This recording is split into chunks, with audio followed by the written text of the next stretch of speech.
How to save Google Docs file. Hello everyone, welcome back to our channel. So let's dive right in without wasting any time. Also make sure to watch this video till the end.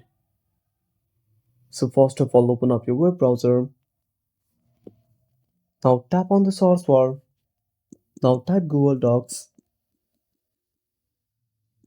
Now click on search at the bottom right corner. Now tap on three dots at the top right corner. Now enable desktop site. Now open up the Google Docs website.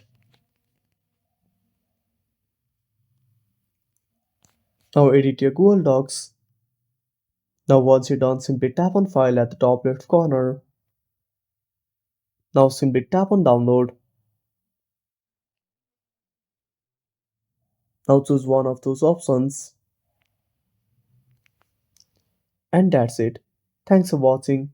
Make sure to subscribe our channel and hit the bell icon. See you in the next video.